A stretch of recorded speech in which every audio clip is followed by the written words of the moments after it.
If you are thinking about making a move to Pine Island, Florida, there are some things you need to know before you actually commit. Pine Island is not actually just one city. It is made up of three distinct communities, each of them with their own special personality. You'll hear about Matlacha, Bokeelia, and St. James City. Matlacha, which looks like Matlacha on paper, but it is in fact pronounced Matlacha, is filled with art galleries, local shops, some amazing food, great fishing, and it really has that quirky old Florida charm that draws in a lot of day trippers to the island. So if you continue west on Pine Island Road, you'll come to a four-way stop. You take a right at that four-way stop, that'll take you into Bokeelia. That is a quieter, more rural spot.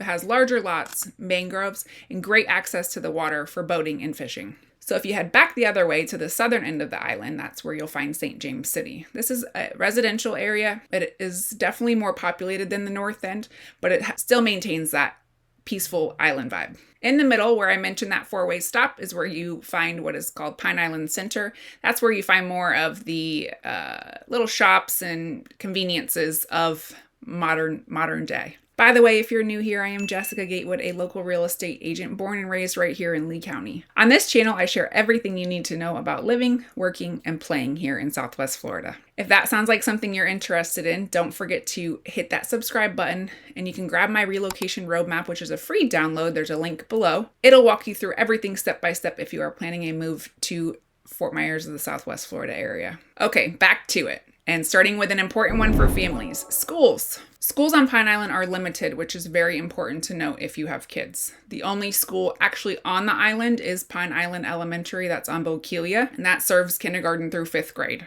For middle and high school students, you have to go off the island into Cape Coral or Fort Myers, depending on whether you're going to choose a public or a private school. But it's important to note that for the middle school, from 6th grade to 12th grade, there is going to be a commute off island for schooling. The Lee County school system oversees all of this, so you'll definitely want to check out the latest zoning maps when you are considering a move. If you would like a link to that, you can comment below or reach out to me via email or text, and I'll send you that map right over. If that sounds overwhelming, just give me a call, reach out any way that is comfortable for you. I've enrolled 4 kids in the Lee County school system, from public schools to private school and even technical schools here. So anything I can do to make the relocation process easier for you, I will do. All right, now let's talk about traffic and commuting. Pine Island is connected to the mainland by the Pine Island Causeway. This is a series of bridges that get you onto the island, on and off the island. When traffic is backed up, you really feel it, especially during tourist season here. During peak times, getting onto or off the island can be a very slow process, so you definitely want to factor that into your daily routine. Once you're actually on the island, though, the traffic is much lighter and day-to-day traveling is really easy.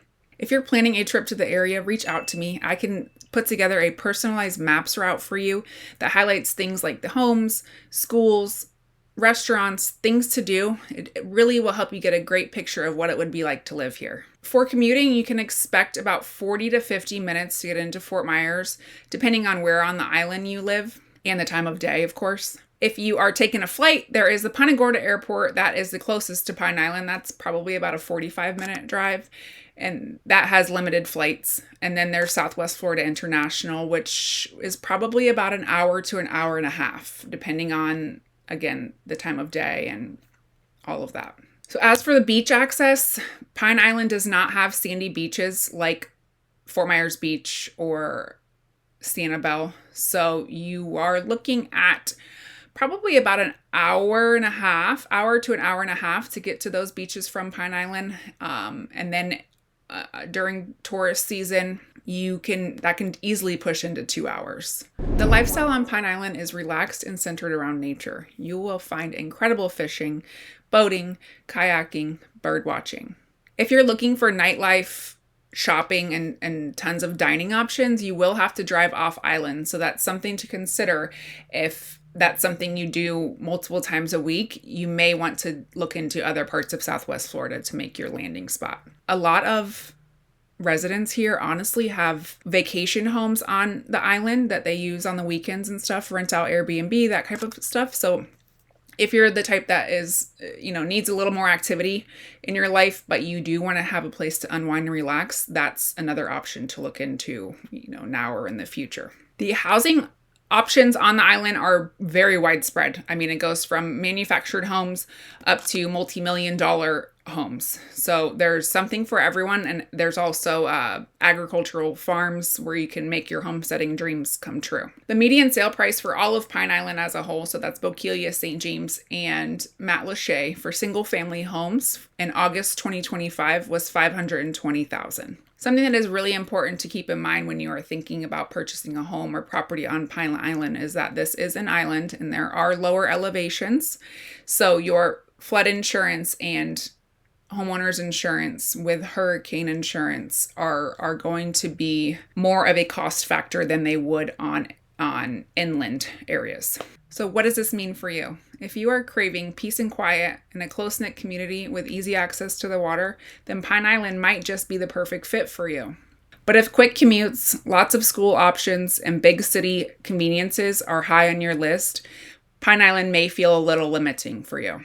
Either way, it's a unique place with a lot of charm that is really hard to replicate anywhere else in Florida. If you're considering a move to Pine Island or anywhere else in Florida, let's connect. My contact info is below, and don't forget to like and subscribe so you don't miss out on any future updates about living in or moving to Southwest Florida. Also, don't forget to download my relocation roadmap, which is linked in the description below. It's a free download with a quick and easy guide on the steps to get you moved to Southwest Florida. See you next time.